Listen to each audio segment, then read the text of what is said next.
I picked my first pocket before I was 13 years old. Nobody sat me down in a classroom to teach me deductive reasoning or investigative procedure. I learned crime first. By the end of this, you'll understand something that almost everyone in modern society gets completely backward. The man who engineered the world's first real, organized detective force wasn't a decorated soldier. He wasn't an aristocrat, and he certainly wasn't an honorable judge. He was one of the most elusive, slippery thieves and escape artists in all of France, and I was that man. Every single technique modern law enforcement relies on today, ballistics, tracking psychological patterns, running deep cover operations, and cultivating informants in the darkest corners of a city, exists today because someone in power finally swallowed their pride and admitted the brutal truth. The only person who truly understands how a criminal thinks is another criminal. I was born in 1775 in the northern French city of Arras.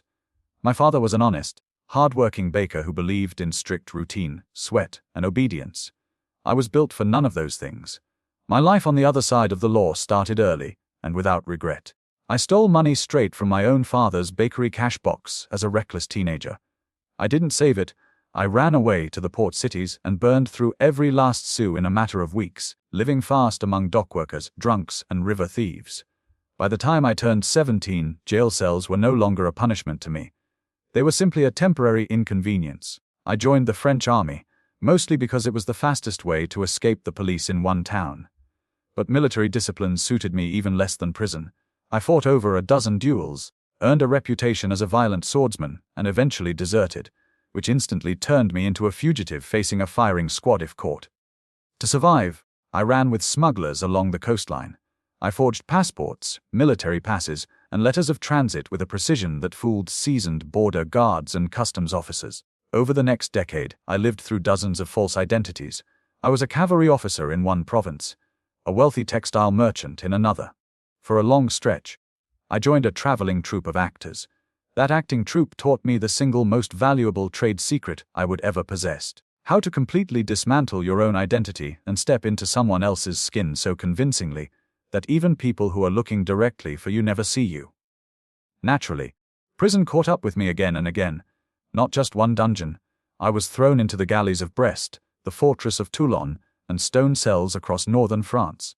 They gave me chained iron collars and heavy leg irons, but they could never hold me. Because if there was one trade I perfected above forging and swindling, it was escaping. I once stole a nun's habit, put on a veil, and walked straight out of a maximum security prison chapel while the guards crossed themselves. Another time, I knocked out an officer, slipped into his uniform, and walked right past the armed gate guards, nodding politely as they opened the iron bars for me. In the brutal fortress of Brest, surrounded by sheer stone walls and armed sentries, I spent 3 weeks meticulously observing the guard rotations. I clocked the exact 4-5-second window where 2 patrols turned their backs simultaneously. During that tiny blind spot, I scaled an impossible wall, slipped into the freezing waters below, and vanished into the wilderness before the alarm bells even began to ring. Word of my escape spread like wildfire across the underworld and into the halls of government. Prison wardens literally dreaded my arrival. They knew that placing me behind their bars meant their security would inevitably be made to look like a joke. I wasn't a bloodthirsty killer. I was dangerous in the way water is dangerous. If there was a crack, no matter how small, I would find it, slip through, and disappear. For over 10 years, I lived on the run across France, pulling off elaborate cons, brokering black market deals, dodging the gallows, and starting over every time the net tightened. By my late 20s, I had lived 20 lifetimes under 20 forged names. The French authorities possessed thicker files on my aliases and facial features than they did on the country's most infamous traitors. Normally, this is where the story of a 19th-century thief ends: a broken body rotting in a damp dungeon, or a silent drop from the end of a hangman's noose. Mine took an entirely different turn. In 1809, locked inside the Bictre prison and facing an impossible sentence, I realized the game was changing. I was getting older, the prisons were getting harsher, and the streets of Paris were sinking into chaotic madness. I didn't ask for a priest to confess. I sent a formal letter to the prefect of police to negotiate a business deal. I told them the unfiltered truth: the uniformed police force was utterly useless against real criminals. The police were soldiers and bureaucrats who marched down cobblestone streets in bright uniforms, warning every pickpocket and burglar a mile away. I told the police that I knew every safe house in Paris. I knew every fence who bought stolen diamonds, every gang leader running the river docks, every corrupt guard taking bribes, and every unspoken code of the criminal empire. I offered to become their eyes and ears inside the underworld. In return, I wanted my record wiped clean and my absolute freedom. The authorities were desperate, humiliated by an unprecedented crime wave, and they accepted. It wasn't a partnership built on trust. It was an alliance built entirely out of raw, desperate necessity. At first, I worked strictly as an undercover informant. The results sent shockwaves through the department. Gangs that the regular police had failed to track down for over 5 years were suddenly being raided, handcuffed, and dismantled within weeks. By 1812, the French Minister of Police realized that an informal informant was not enough. He gave me unprecedented permission to form an entirely new, autonomous police unit. They named it the Brigade de la Sûreté, the Security Brigade. The title sounded official, refined, and prestigious. But the men I hired to fill the ranks were something entirely different. I hired former convicts, convicted forgers, ex-smugglers, and retired pickpockets. When my superiors discovered who was wearing the department's badges, they were utterly horrified. They accused me of running a state-sanctioned mafia under the protection of the French crown. I didn't care about their delicate sensibilities.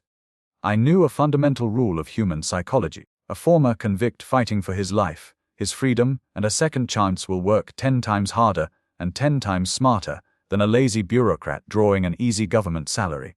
The regular police operated openly, relying on sheer intimidation. My men did the opposite.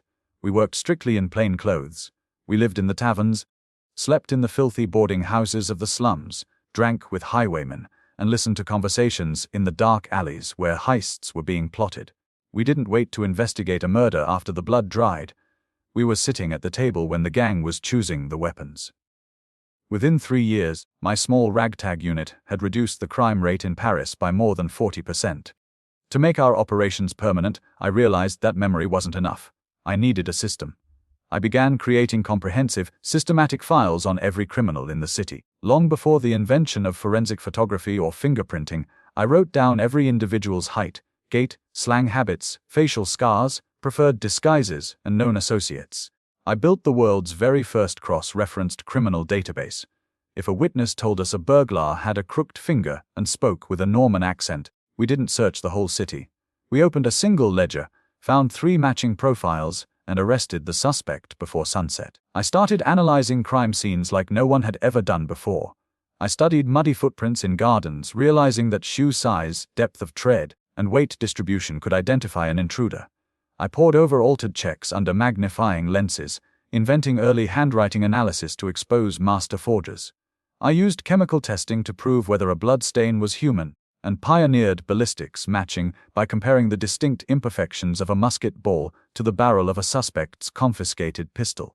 I personally spent weeks going back into maximum security prisons under false identities, letting guards lock me in cells with suspected ringleaders just to earn their trust and extract confessions that solved cold cases. The methods I developed didn't just solve isolated crimes, they literally invented the modern profession of forensic detection. Yet, despite my overwhelming success, my past was a shadow that never left me. Aristocratic police commanders hated taking orders from a man with a criminal record. Corrupt officials inside City Hall accused me of manufacturing crimes just to collect bounties for solving them. I was audited, arrested on false charges, and forced to resign multiple times. Every single time they forced me out, Paris plunged into chaos, crime rates surged, and the government had to swallow its pride, come to my door, and beg me to return. By 1827, tired of the backstabbing politics of the French civil service, I walked away from the Sûreté for good. I didn't fade into the background. In 1833, I founded the world's very first private detective agency. High-profile merchants, foreign banks, and private citizens hired me to track down international con artists, unmask corporate fraudsters, and recover stolen fortunes across Europe. My memoirs became a massive sensation across Europe. World-famous authors devoured my life story. Edgar Allan Poe used my methods to create C. Auguste Dupin, the world's first fictional detective who later inspired Sherlock Holmes. Victor Hugo took my past as an escaped convict and my career as a police chief to create the 2 central figures of Les Misérables, Jean Valjean and Inspector Javert. I died in May 1857 at the age of 81. I had made fortunes and lost them. spending much of my final wealth defending my name against legal attacks and quietly funding shelters for former convicts trying to restart their lives. The organization I built out of a handful of street thieves didn't end with my death. The Spymaster evolved into the elite investigative arm of the French National Police. Police forces in London copied my plainclothes undercover unit to create Scotland Yard's detective branch. Police departments across New York, Boston, and Chicago adopted my filing systems, physical profiling methods, and crime scene forensics. For almost a century, official history books tried to bury my name, embarrassed that the father of modern policing had spent his youth picking pockets and breaking out of prison chains. So remember where all of this came from: a 13-year-old runaway, stealing coins from his father's bakery in a forgotten French town, hunted by every magistrate in the country. Every forensic file, every undercover agent, every criminal profile, and every detective standing over a crime scene today owes their craft to a man whom the law once labeled irredeemable. I wasn't hired because I was an honorable man. I was hired because to catch a monster in the dark, you have to know what the dark feels like. If you want the true, untold history behind the systems everyone relies on, but nobody truly understands, hit that subscribe button. That is what this channel is built for.